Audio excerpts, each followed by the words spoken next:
Merci de nous rester fidèles sur www.gms.sn. Tout de suite, le journal. L'association Sunu Cœur Suisse au chevet des populations de Boudoute, cette localité située à 3 km de Ziguinchor, a reçu ce samedi un don de matériel sanitaire et sportif.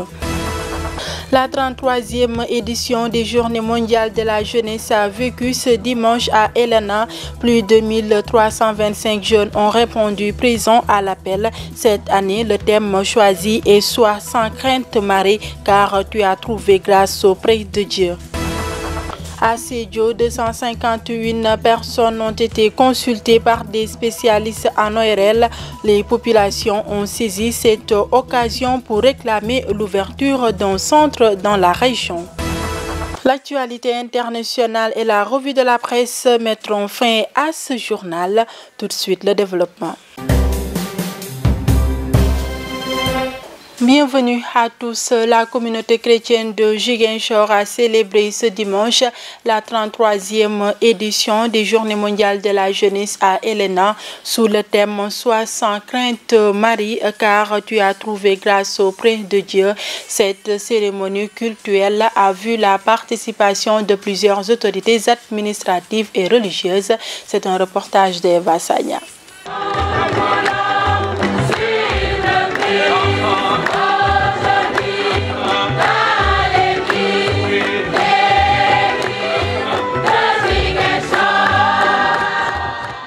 Ils sont 1325 jeunes du diocèse de Ziguinchor à prendre part à la 33e édition de la Journée mondiale de la jeunesse célébrée à Helena. L'objectif de ce rendez-vous est de permettre aux jeunes de rencontrer le Christ tout en cultivant chez ces derniers les valeurs évangéliques afin qu'ils puissent devenir de bons citoyens.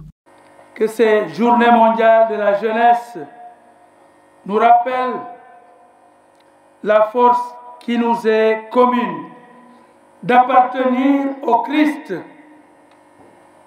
et d'être conduit par lui à travers les difficultés que nous pouvons rencontrer pour construire notre vie, pour réaliser nos projets, pour accomplir nos rêves. Initiée par le Saint-Pape Jean-Paul II en 1984, la Journée mondiale de la jeunesse est devenue aujourd'hui un événement providentiel et un moment de pause sur la vie et le cheminement des jeunes chrétiens. Ces journées représentent un engagement de foi, une démarche chrétienne et de la prière, parce qu'on en a besoin de la prière pour notre cher pays en difficulté, surtout la chère Casamance. La Journée mondiale de la jeunesse de l'année 2019 sera célébrée à Dakar. Elle réunira tous les jeunes du Sénégal. Le pape François convoque les jeunes au Panama en janvier 2019 pour la célébration de la Journée mondiale de la jeunesse d'envergure internationale. La 33e édition de la Journée mondiale de la jeunesse a rassemblé à Helena, dans le département de Bignona, 1325 jeunes du diocèse de Ziguinchor. Ce rendez-vous a été une occasion pour Monseigneur Paul Abel Mamba d'inviter ces jeunes à s'inspirer de Marie comme modèle afin de pouvoir servir Dieu, le pays et le monde tout entier. Monseigneur Paul Abel Mamba, que nous écoutons toujours au micro d'Eva Sagna. Le thème qui est tiré du message du pape pour les 33e Journées mondiales de la jeunesse s'inscrit dans notre cheminement pour les JMJ de 2019. Et le pape, pour nous accompagner entre les deux JMJ, la dernière et la suivante, nous donne l'exemple de la Vierge Marie. Comme nous, elle a été une jeune fille qui portait en elle la vie pleine, et qui portait en elle également des projets pour que cette vie ait un sens. Elle avait le projet de fonder un foyer comme la plupart des jeunes de chaque époque, avec Joseph, son époux.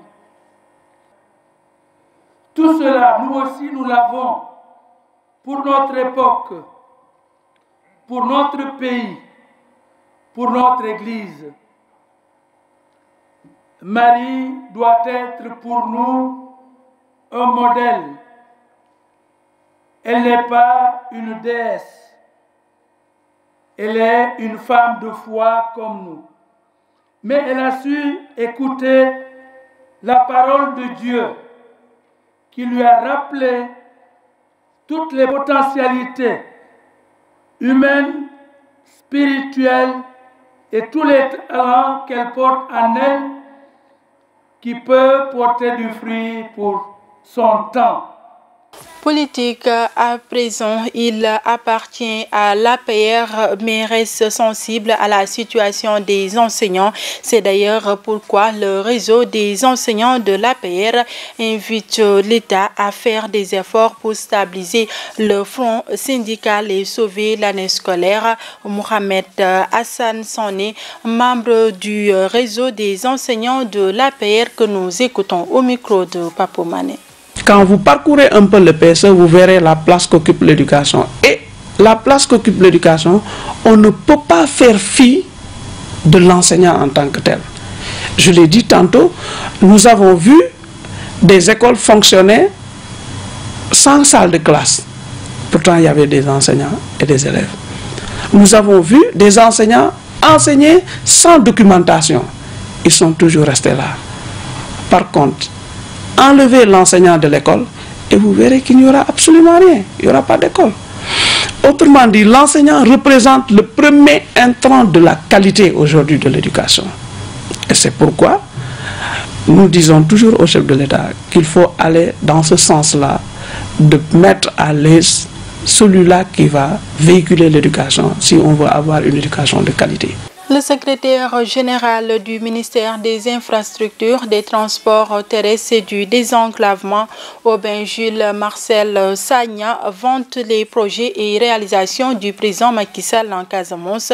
Le responsable de l'Alliance pour la République dans le département de Bignona se félicite des avancées notées dans l'exécution du pont de Farafenni en Gambie.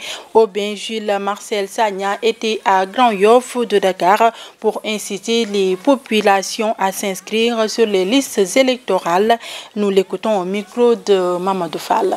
Il n'y a pas de frontière entre les militants de l'APR, il n'y a pas de frontière entre les militants de Benno Bokk Yakaar. Moi, je suis de Bignona et je milite, je travaille politiquement dans ma base politique à Bignona. Mobiliser les citoyens, engager les Sénégalais, ça c'est un devoir civique, à aller s'inscrire dans les listes électorales et voter. Nous ferons le travail politique pour gagner. Gagner clairement, gagner largement, gagner parce qu'au moment où les gens vitupèrent, au moment où les gens sont sur les plateaux de télévision, au moment où ils sont dans les radios, nous sommes sur le terrain comme aujourd'hui. Nous sommes prêts et nous allons le faire à parcourir Dakar, à parcourir les régions intérieures. Et je reviens de la Gambie où j'ai assisté aux travaux de la commission Sénégal-Gambie. Je suis allé rencontrer nos parents de Casamance qui vivent en Gambie. C'est une forte communauté pour leur demander de s'inscrire massivement dans les listes électorales, de retirer leur carte pour que le jour J, qu'on puisse aller voter. Parce que nous, la Casamance, nous avons une dette à l'égard du président Macky Sall. Grâce à Dieu et aux efforts de Macky Sall, la paix est en train de s'installer et nous souhaitons qu'elle s'installe de façon durable, définitive et complète dans les régions de la Casamance. Nous devons au président Macky Sall les avancées en matière de développement économique et social. J'en veux pour preuve le projet Pôle de développement PPDC qui travaille avec 26 milliards de francs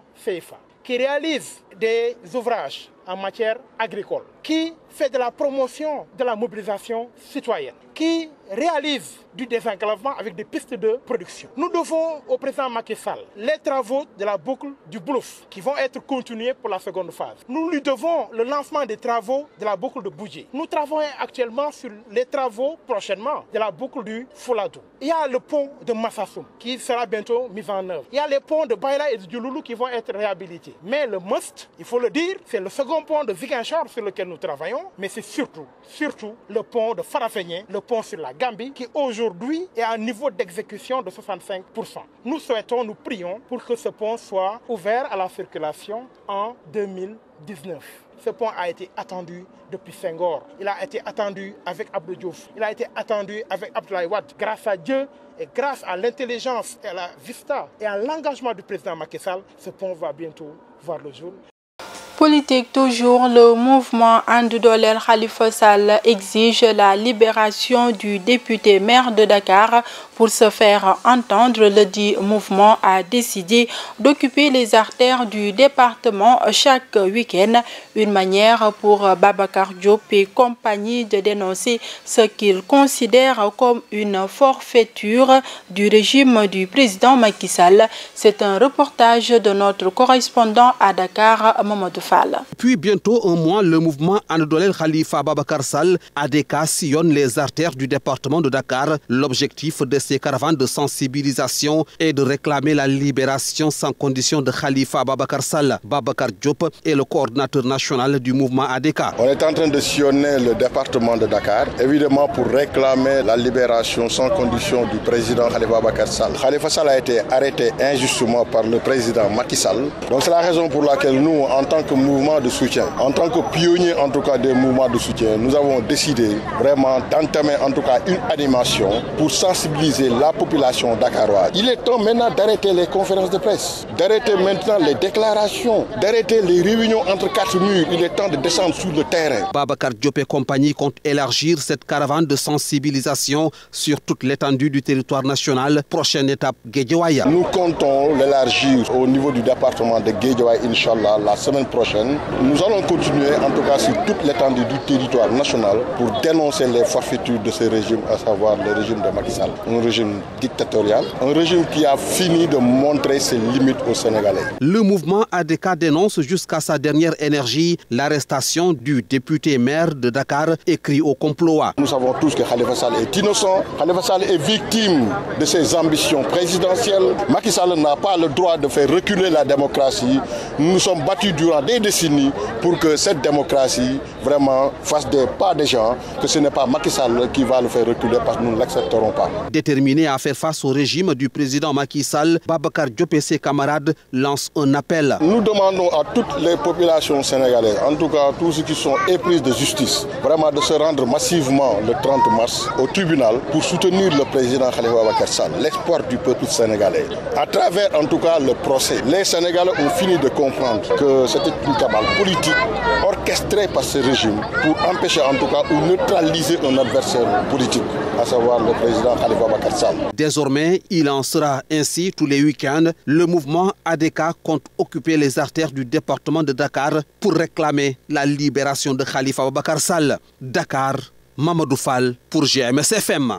L'association Sunu Kër Suisse a octroyé au village de Boutout un don de matériel sanitaire et sportif pour accompagner les populations dans leurs activités. La cérémonie de remise s'est déroulée ce samedi 18 mars dans cette localité située à 3 km de Ziguinchor.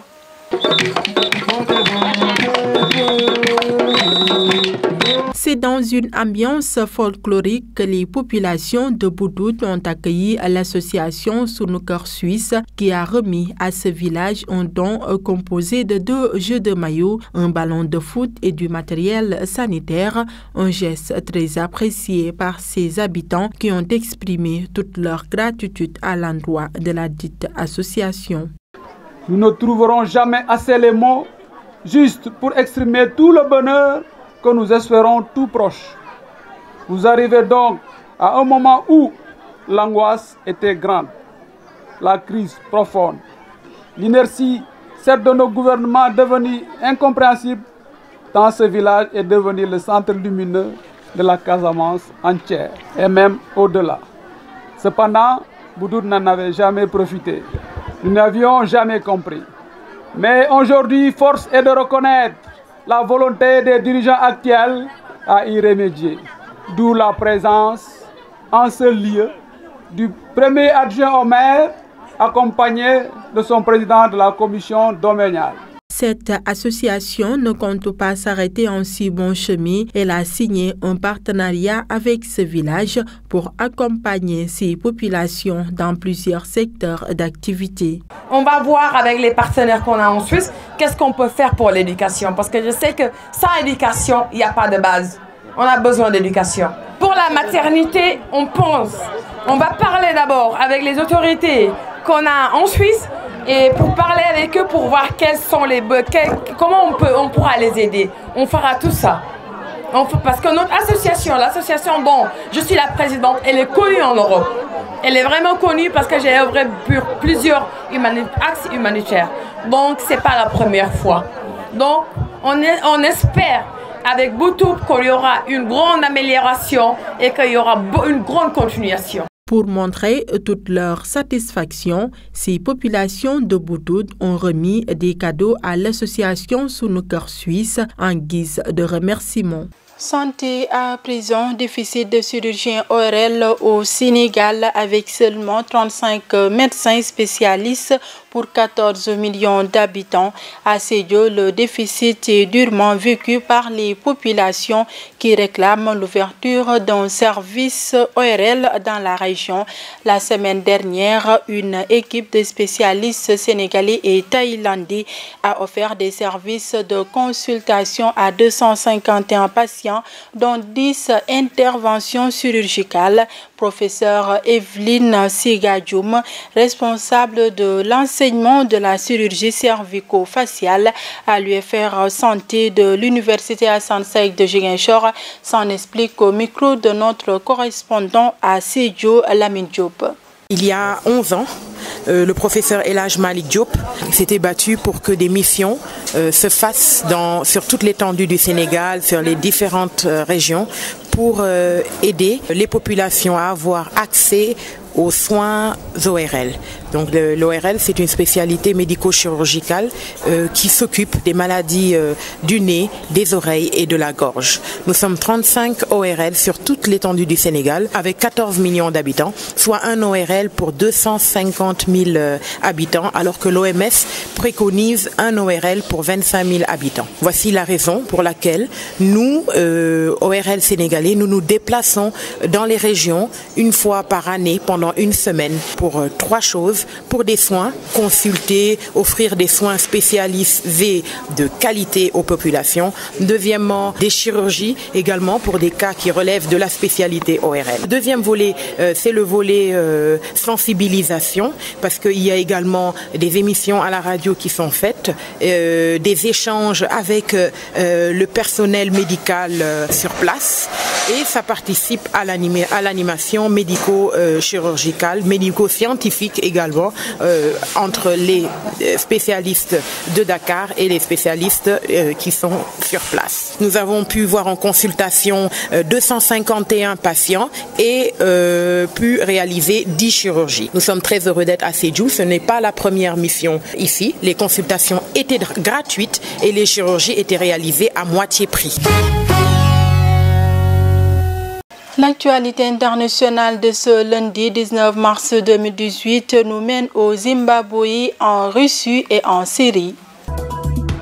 Les élections générales qui comprennent la présidentielle et les législatives se tiendront en juillet prochain, d'après le président Emmerson Mnangagwa qui s'adressait à la presse suite à une audience à Harare avec le chef de l'État sud-africain Cyril Ramaphosa. Mnangagwa, 75 ans, qui a remplacé Robert Mugabe, 94 ans, en novembre dernier suite à un coup de force militaire sans effusion de sang, a souhaité des consultations libres et sans violence. Les Zimbabwéens attendent impatiemment ces premières élections sans Robert Mugabe depuis l'indépendance en 1980. Sans surprise, Vladimir Poutine a été triomphalement réélu dimanche pour un 4e mandat à la tête de la Russie avec près de 76,7% des voix selon des résultats quasi définitifs. Officiellement, la participation s'est élevée à 67,4%, légèrement supérieure à celle de 2012, 65%, portée par les vastes efforts déployés par le Kremlin pour mobiliser des électeurs à se rendre à une élection dont l'issue ne faisait aucun doute. Pour la première fois depuis des années, le président syrien Bachar al-Assad s'est rendu dans la Ghouta orientale, assiégée depuis 5 ans, bombardée sans répit ou presque aux yeux de tous depuis un mois. Des images de la télévision d'État le montrent, félicitant ses troupes pour avoir sauvé Damas des obus et des roquettes des rebelles de la Ghouta. Les troupes de Bachar contrôleraient désormais 80% de la Ghouta, zone qui abrite différentes localité en banlieue de Damas. Place maintenant à Sissa Okoli pour la revue de la presse. Bienvenue.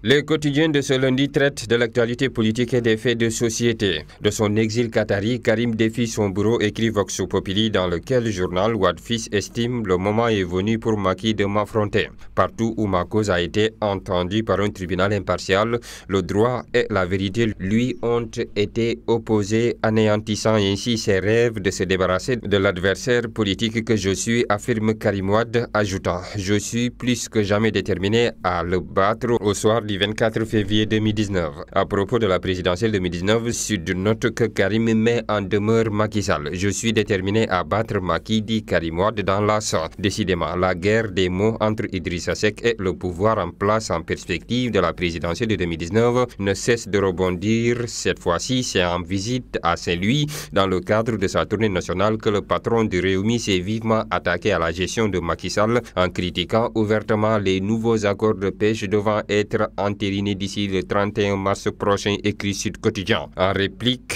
ajoute le journal, le ministre de l'économie maritime, Omar Gueye, a tout simplement parlé de la première bourde diplomatique de l'ancien Premier ministre et opposant déclaré de Macky Sall à la présidentielle de 2019.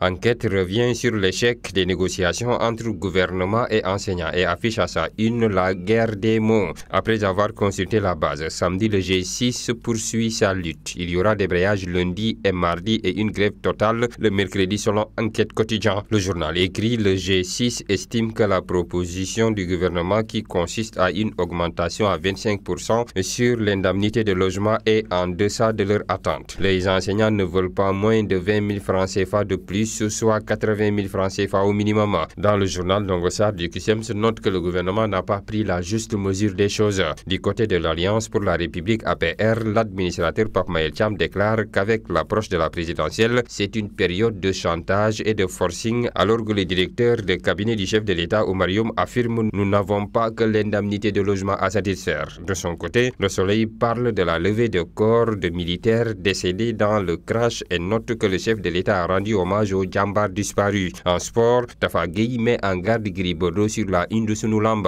En effet, à en croire nos confrères, l'ancien tigre de Fass aurait dit à l'actuel « Il doit vaincre ou périr ». Bonne lecture. C'était le dernier élément de ce journal. L'information continue sur www.gms.sn. Merci de votre fidélité et au revoir.